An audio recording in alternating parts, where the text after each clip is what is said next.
कोई आत्मघाती कदम उठा रहा है तो कोई आत्मघाती कदम उठाने पे मजबूर कर रहा है। दाम्पत्य जीवन को ग्रहण लग जाता है, आपसी कलेश मच जाता है और दोनों पति पत्नी एक दूसरे के साथ अच्छा व्यवहार नहीं कर पा रहे। पति को मैं अपना मान रही थी, अब वो मेरे साथ में ठीक से व्यवहार नहीं कर रहा है। जगन्नाथ यादव अब लगातार अपनी पत्नी को मान मनोवर करने की कोशिश कर रहा था। सोच के उसका शरीर कांटे के जैसे हो गया था, सूख सा गया था और पत्नी वापस लौट नहीं रही थी और उसने ऐसा आत्मघाती कदम उठाया जिसने पूरे के पूरे इलाके में सनसनी मचा दी। माँ बाप जो कि उसको अकेला छोड़कर दशगात्र कार्यक्रम में, परिवार के कार्यक्रम में शामिल होने के लिए गए थे और उस दशगात्र कार्यक्रम से लौटने के बाद उन्होंने खुद अपने जवान बेटे को फंदे से लटका देख उनका दिल पसीज गया। और आजकल जो ज़्यादातर परिवार में सबसे ज़्यादा विवाद का कारण पति पत्नियों के बीच रहा है तो उनके आपसी मनमुटाव, यानी कि वो कहते हैं ना कि कुंडली मिले ना मिले लेकिन दाम्पत्य जीवन में विचार का मिलना ज़रूरी होता है। और आज के समय में बहुत से लोगों के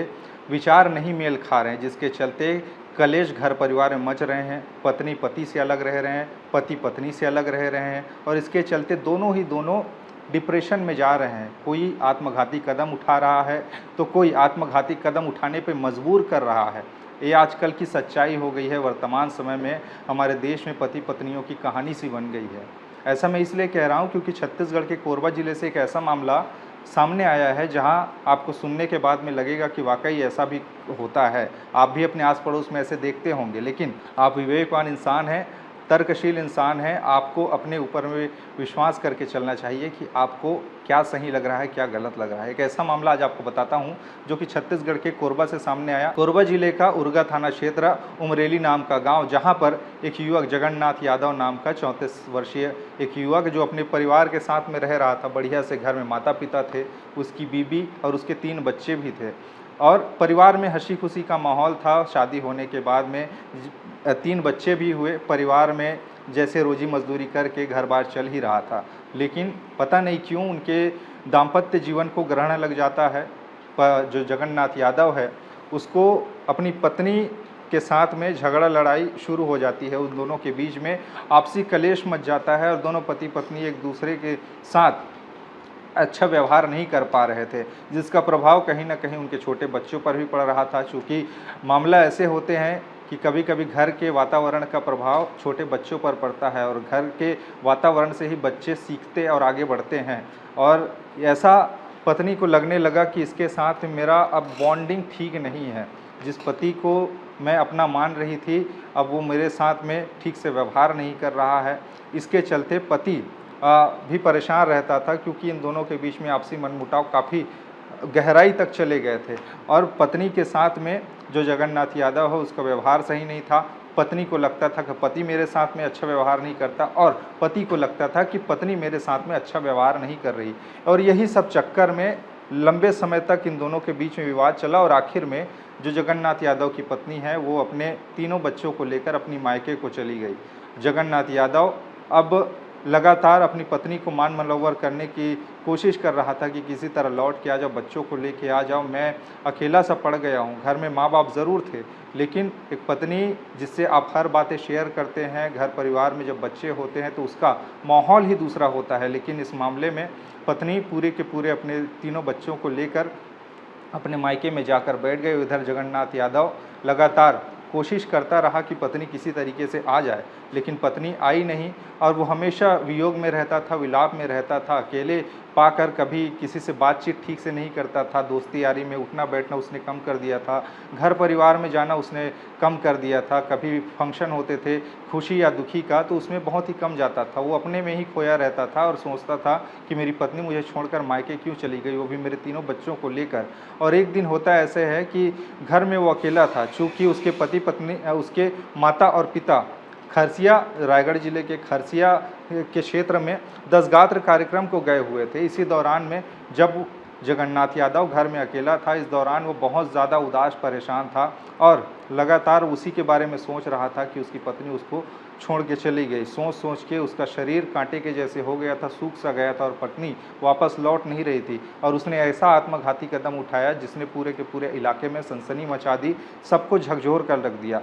उसने एक पंखे में, अपने कमरे के पंखे में एक फंदा बनाया और उसी में झूलकर उसने आत्महत्या कर ली। आत्महत्या करने के बाद में किसी को कानो कान खबर नहीं लगा कि वहाँ पर जगन्नाथ ने आत्महत्या कर ली। पत्नी और अपने बच्चों के वियोग में उसने अपने प्राण त्याग दिए, आत्महत्या कर ली।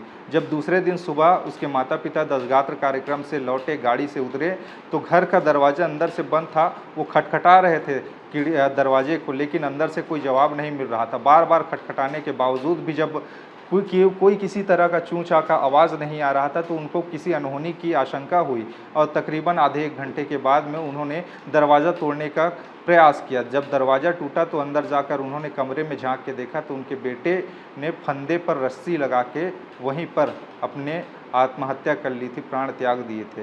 मामले की सूचना उरगा थाना पुलिस को दी जाती है। वहां पर मौके पर पुलिस पहुंचती है, फॉरेंसिक एक्सपर्ट की टीम पहुंचती है, जांच पड़ताल में जुड़ती है। माँ बाप जो कि उसको अकेला छोड़कर दशगात्र कार्यक्रम में, परिवार के कार्यक्रम में शामिल होने के लिए गए थे और उस दशगात्र कार्यक्रम से लौटने के बाद उन्होंने खुद अपने जवान बेटे को फंदे से लटका देख उनका दिल पसीज गया और वहीं पर रोते बिलखते वो लोग भी दहाड़ मारते हुए रोते नजर आए। उसके बाद में आस पड़ोस के लोगों ने जैसे तैसे करके उनके परिवार के दोनों माता पिता को समझाया बुझाया, वहाँ पर पंचनामा हुआ। उसके बाद में पोस्टमार्टम कार्यक्रम होने के बाद उसको परिवार के हवाले करके उसके अंतिम संस्कार कर दिए गए। लेकिन अब सवाल वही है कि आजकल इंसान अपने ऊपर कई सारी चीज़ें लेके चल रहा है। किसी को लगता है कि वो गलत हो सकता है, मैं नहीं हो सकता, और उसको वो लगता है कि मैं गलत हो सकता हूँ, वो सही हो सकता है। इस चक्कर में आज के पूरे समाज में कहिए, पूरे के पूरे वातावरण में कहिए, पति पत्नियों के बीच में खटास इसी के चलते बढ़ती जा रही है, जिसका प्रभाव कहीं ना कहीं नकारात्मक होता जा रहा है और परिवार इसके चलते तबाह हो रहे हैं। अब इस मामले में पत्नी के वियोग में, अपने बच्चों के वियोग में एक जवान युवक ने आत्महत्या कर ली। उसके माँ बाप अब अकेला सा महसूस हो गए, चूँकि वो महिला अपनी मायके में जाकर बैठ गई। कारण क्या रहे, शायद अब वो या तो पत्नी बता सकती है या तो वो युवक जगन्नाथ यादव बता सकता था, जो अब इस दुनिया में नहीं है। लेकिन आप लोग सतर्क रहिए, सावधान रहिए। अगर कभी भी प्रेम में या फिर कहिए दाम्पत्य जीवन में आपसी मनमुटाव आए तो उसको बड़े ही सहजता और सरलता से हल करने की कोशिश कीजिए। किसी को नीचा दिखा के या फिर किसी को कमतर करके आगे बढ़ने की कोशिश बिल्कुल मत कीजिए, क्योंकि पूरा का पूरा जीवन का सवाल है। पति पत्नी का जीवन पूरे आखिरी सांस तक रहता है, लेकिन इस युवक ने अपनी जीवन की कुर्बानी कम ही समय में दे दी और पति पत्नी को भी एक तरह से अब बेसहारा करके वो चला गया। खैर, ऐसे मामलों में आप क्या सोचते हैं, नीचे अपनी राय बताइएगा। बाकी खबरें और भी है, जिसके लिए बने रहिए एटीएस छत्तीसगढ़ के साथ में। नमस्कार।